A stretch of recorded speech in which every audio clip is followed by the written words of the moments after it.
Okay, so this is the pop and caddis. We use it in Europe, not only Norway. Anytime we go, when I was in Slovenia, when the guys are in Czech or in Poland, wherever the guys go overseas, the world's team, we have one primary pattern. It's a CDC sedge. I mean, it's the only pattern that works. I mean, they eat it like a smartie, guys. They eat it, you don't understand. And this is called, it's like a pop and sedge. So if you look at the underside, fly, as I say, the flies aren't important. It's just the profiles. As long as you got a general profile, it works. And that looks from underside of a caddis, it looks unbelievable, in my opinion. And the still waters there will catch in wild brown trout. And the wild brown trout, they're very spooky, but they're hungry. They want to eat flies. So if you're using thin tip at 7x, you're in the ball game. But it needed movement, something subtle but not aggressive. It was everything. So the way we fished this was on either floating line or slow intermediate line. We'd cast it out full line, let it sit there as a dry fly, and before we even start stripping or doing anything with it, we waited about 2 minutes. Because you would cast and everything would spook. And the guy doing would retrieve and they get nothing. So we'd cast it, this is our bank session, we'd cast it, let it sit there for about 2 minutes, and then you start. You pop it, so the lines sink in. This is a very floating fly, so it'll be on the surface. You'll strip it, it'll go under the surface like this, then pop back up. So it's like an emerger. So it'll go down, and then pop vertically up. So what it'll do is that you cast, everything's settled, the fish aren't spooked, and it goes under, pops up, and then just that pop with the bubbles attracts the fish. And then you'll see a brown trout come behind it, like a bass. You'll pop it, so it hits the surface, on the surface, eat it. Boom. Like a monster. And then where it worked really well was on the boat lakes as well, was cast this under trees. When you cast like woolly buggers or nymphs or something under a tree, it always seems to get, if you don't get it perfect, and you cast on a full line, you'll get stuck in the tree or in the branches. With a big bushy dry fly like this, it's always like protects it. So it lands in the bush, and it bounces off, and it lands in the hole under the tree. It's like a rab as well. If it's a bushy river, we fish a big oversized rab. So you can just cast it and try to put it in the hole, and it'll bounce off everything and land where you want it to be. So that's how we're using the boat. And on the rivers, it worked really well as a skating fly. So you had to cast at 45 degrees, and no matter how much drag you had, this thing would just drag on the surface, like make that V shape. And on the caddis on the surface, that's how they move. They skate. And that skating, the guys fish the Bushmans or any Natal streams, it's a tractor. You fish this drag free, forget about it. The fish will go like this and pull zaps on at your fly. But as soon as you skate that thing, fish will fight over your fly. So it's a really high floating fly, and just overall really good pattern. On our sedges, we put a little orange or red hotspot. It's just an attractor. If you don't like it, always cut it off. Okay, so I'm going to tell this pattern here. I am going to add a little bit of CDC, and I'll explain why when I start tying it. Okay, any questions so far? Happy? Yeah, I think in English it's called a sedge hog. Sedge hog? Yeah. Okay, I didn't know, yeah. No, I don't think it's that bad, but it's very close. Okay, so I'm going to tie on a... I'm trying to think now. I'll tie it on the bigger hook so you guys can see what's happening. But I would tie it size smaller. I'm going to tie it to size 8. But you guys know caddises get up to a size 6. So it's not really particular on the vol. I'll probably Herman. The vol you'll want to fish a size 10. Yeah. I really think it'll work really well on the vol. So You fish the same on the vol, isn't it? yeah. I fish a thing called the area, but it's very boring. This is a bit more exciting than the air, but it does the same purpose. No, you're still very nice. I'll take it. I fish up doesn't do the dark because you can't see nothing anymore. You just learn. You can't see when you hear them, and then when the line goes tight, it scrapes across the river, and it's an explosion. Okay, and the reason I consider that I'm tying on a nymph hook, not the dry fly hook, is because you can add as much deer hair and CDC as you want, because you want the fly to just float. But the heavy hook makes sure that the fly lands in the water column like that every time. Sometimes you have a light hook and all this deer hair and CDC tends to move around the fly like that, and it'll land like sideways or won't sit properly. But with that heavier hook, it sits there like a keel. And the fly and the arse will sit in the water. So every cast lands how you want it. Sometimes what we do with our lighter flies, because small fish, small brown trout, small rainbows, you want to tie everything on a dry fly hook, your nymphs alles, because it gets quicker penetration and you hook the fish. So what I'll do then, I'll just take a little bit of copper wire and I'll do 2 or 3 turns at the butt, just so it's got that little bit of weight. Make sense? Okay, so you guys got a range of hotspots to choose from. You can even take spectra dubbing, flashy dubbing, and make the hotspot. What I'm going to do here is I'm just going to use some red Antron yarn. You guys have some natural, you have some of this yellow. You can even tie that in and just tie it and then cut it off. Okay, so what I want to do is I always want to fold it over to get the right profile. So I don't make it that bulky. But I'll say the flies are important, but I'll do what I can. So I always look into these things a bit too much. Because you'll only fish a fly if you think it looks good. Okay. So I fold it tie it like that. Fold it backwards. And when you fold it backwards, you just get that profile. It's like, rather than just sitting like this, it really, really looks cool. Go under there, so just sit on the shank. Tie it like that. Now the magic happens when you cut it. Like that. All you want. And if you want to, so it casts better, I'll just cut it on top there. And that's a nice, perfect tag end. Happy? Easy? Dan, Hmm? is the aim to get the hotspot cutting at the end of the... Yeah. You don't want, you'll see with the dry fly, you want the wing case to be the top profile. So that hot spot always cut in line with the bend of the hook. Just a little hot spot. Okay. Then, I know you think it's a bit funny on a dry fly. Oh, where's that little piece gone now? I don't know where it's disappeared to, but I've got some here. Thank you, guys. Very thin copper wire. You guys got thick copper wire here, but I'll give you some thinner one maybe. The reason for it is that it adds a little bit of weight. You want the body to sit in the water. Because the body sits in the water and the wing on top, the fly will actually skate. If the whole fly on the surface will skate, but not as well. Because you want that V. And it cuts through the water. The body sits in and makes a really, really nice V. Okay. So I'm just tying the copper wire in there. Please stop and ask questions because it's a very quick fly to tie. Okay, I'm going to use, you guys have the Antron, but if I had to choose, in my opinion, the best color would be this color here. It's like olive yellow. Because it imitates maybe the olive caddis or the mustard caddis, a bit of both. But yellow is this kind of pale yellow is a very underestimated color everywhere.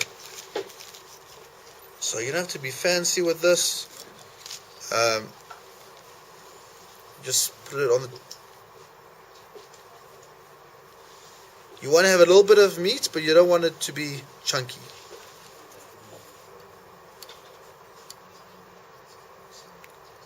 And what I'm going to do is I'm going to make sure that as I go up the shank, I put a bit more dubbing. You want a little bit of a taper. Tell you what are you going to do with the rib at what stage? I'll show you now. Yeah. So I'm going to do that. And what I'm going to do is, if you guys want to get this fly the right proportions, you must keep a really big gap in front there. Because the worst thing with deer hair is that you don't give yourself enough space to work with. You'd rather tie the fly a bit short and have more space behind the eye. Okay. And I'll take the rib. I'll just make a standard rib. You don't want to put them too close together.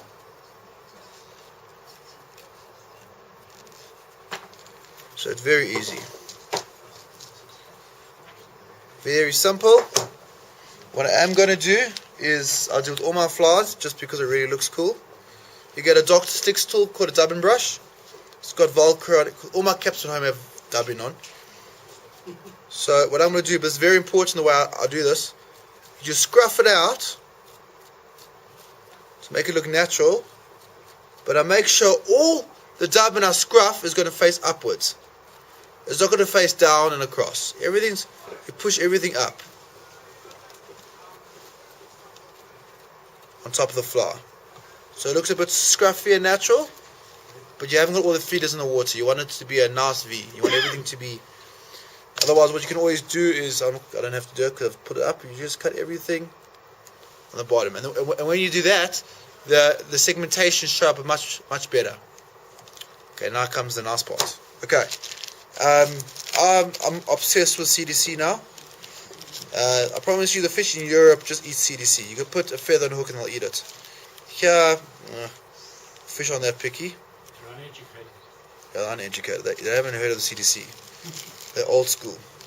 But I think the reason is in South Africa we have a lot more hoppers and bigger caddises and like aggressive things. So if you have a big alkali caddis in the water, the fish will come up and eat it or stimulate her.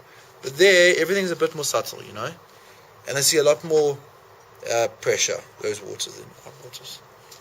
So we have like 3 trout rivers in the whole of Mpumalanga. So what I'm going to do is I'm going to make their wing. When you make that wing, it's very important. Okay, everyone ties it differently. Out of the team, I prefer the longest wing. I don't care if it doesn't look like the realistic. I want that wing to be long. I like that because, as I say, there's not exact science. I promise you, our flies are far from natural. But with a long wing, it gives that profile of the caddis. I've only got 2 feathers. The deer hair is going to float, but you'll see from normal deer hair, just that profile underneath, just that CDC there, it's going to give a lot more natural look, and it will never sink. This is unsinkable fly. That's why you can pop it. You put it on a DR3. Fish as a booby.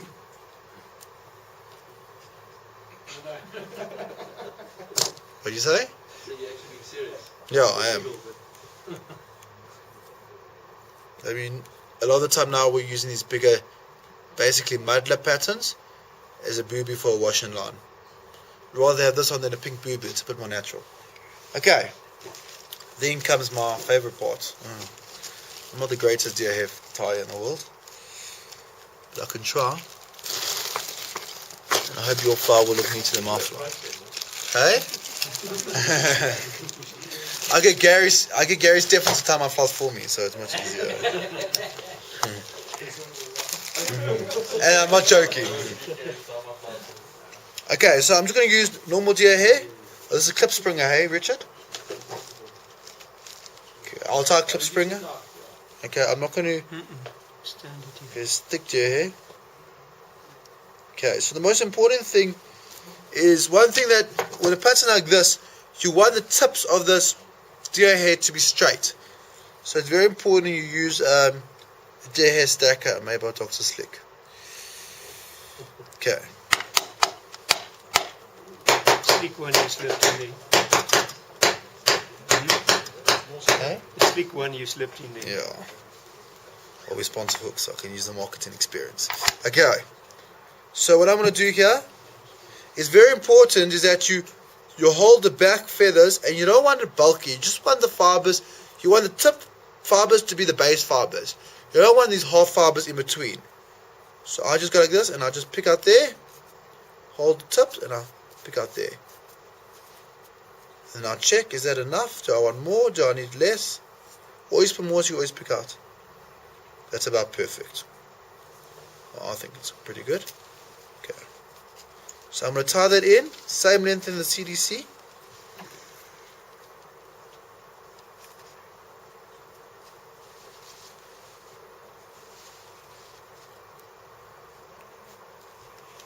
One, two, three. It's obviously going to be much bigger than the one I showed you before because I'm tying a bigger hook. So you can see what's happening. Okay. So that's it there. Then I'm going to cut off just here you don't have to use the hair stacker. What I'm going to do is I'm going to cut it like that. I'm going to cut off the tips. You don't want the dark end. You want all to be the light natural. Put it in there. I'll spin it. That's not nano thread you're using, is it? Yeah, this is nano thread. Everyone says you can't use nano thread for deer hair. That's complete rubbish. Just don't pull too hard, and I've never had a problem until probably right now. Dan, another thing that you can do for spinning, especially with deer hair, if you split the thread and you put a bit of crit in, especially with the nano silk, it's a really strong thread. You split it and you cut the deer hair short, almost to the length that you would want it to be, sort of pre-trimming. Oh, you split it And you split it and you put it in with a bit of crit. But you must use some sort of glue. If you don't use glue, then it just bunches it up to the top. You use a bit of glue, it actually sticks it into the thread, and you spin it, and you basically spin yourself a dubbing brush of deer hair. And that's why Gary's my personal fly tire. It's so easy. Okay, so what I do is I push it back. Dan, you're just going back there. You put it on the bottom and the sides. Or No, what I did is I put a chunk on this side and I spin it, and I put it on that side and I just put it on I just spun it. And what I'll do on the top here is I don't want to put too much, so I put a little bit, but I'll make sure it spins all the way around. And then I push it all back. The ones behind it, then, and you want not to spin all the way. I put a chunk on the one side, spin it like half, the other and then spin it half. Okay. You want to make it, and what I do now, Wider profile. and now if I'm fishing this on a still water, and I know I want it to be chunkier, that's what I did in World, and it worked. I'll just take a random section, and I'm finished my flower, but I'll just put it in the middle there, put it in the middle, and just stack it in between everything. Okay, so it stays on top. Okay. Yeah, so because you want it chunky. Yeah. Like a fat head on top. Yeah, and you'll see when you trim it. I bet you ask Gary to come trim it for me. I'm not the neatest trimmer. Okay. So what I'll do now, very important, is that you need to get a neat head. Because in comps or when you're fishing, the last thing you want to do is struggle to find that eye. So I'll pull everything back. What's very cool with the Dr. Slick tool is I take it off like that. Ooh, hello. And I'll just push everything like that back. And then I could trim around the eye. What you can do, you get a big pen as well, and you just take out the ink and do the same thing. I spend more time on the head than the rest of the flower.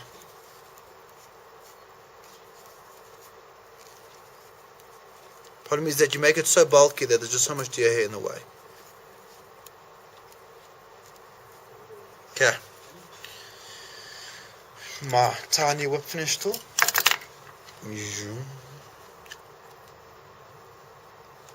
I'll wet it because it looks cool, nothing else. I wondered One. that one.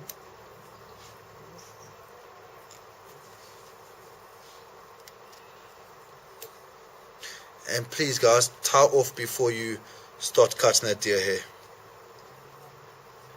I've had a lot of really bad experiences. You look very tight. Just the way I do it. Alright. Works. Just against the way you put it on. Flowers don't last long anyway. Yes, Okay. Last 12 fish. Yeah. Okay, so what I do here is first thing I do, here we go, is I trim underneath Where's your dustbin bag? on the floor. Okay. It helps with marriages, but you would not know yet.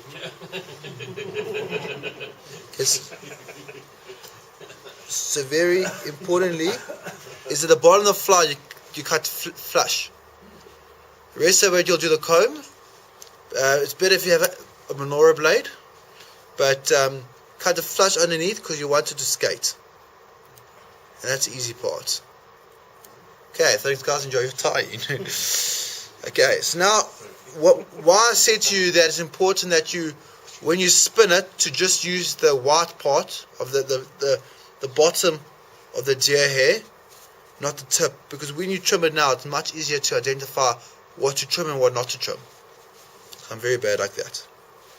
So what I do is I'm going to grab the wing, and you just cut at that angle, just going upwards. I'm not going to do it perfectly because I can't even do it perfectly if I wanted to. But what I do is I just trim blocks. I don't do it perfect. I just get the big stuff out the way. So I'll take the side there. Make sure my CDC feathers out the way. And I'll just cut it like that. And you'll get the shape right after. But check how I cut taper like that. You want a little like triangle.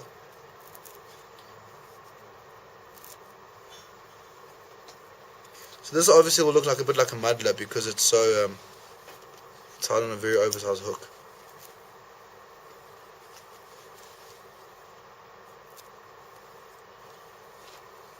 Now it looks like a dog biscuit. That might work too. Yeah.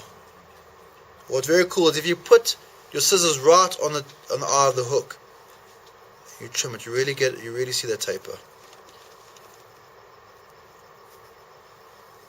Face those up.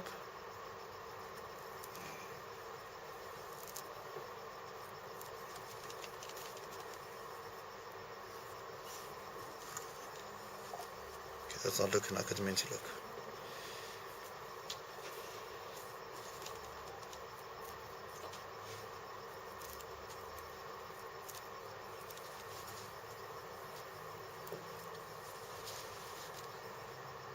And what I do is on the sides here, I'll show you on the other side, is I cut it very square. You really want that head to show out. So if you see there, it really shows out. You guys can see it's like a box. That's what you want. It just helps us skate better.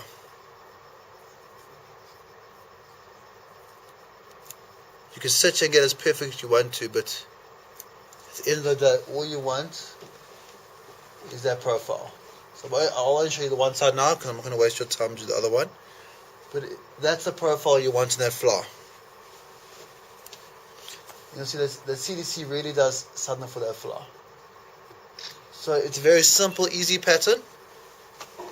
Guys, give it a shot. Feel free to mix up the colors. Whatever you want to. If you want to add CDC, we don't have CDC, but if you want CDC, you can use mine. It's not necessary. The original pattern hasn't got it. But just try to get that profile right.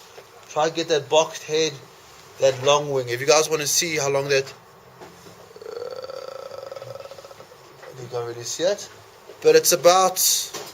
like normally on the smaller pattern, I want the wing to go at least 3/4 of a hook shank over the bend. Okay guys, so enjoy, and hopefully you catch some yellows on it.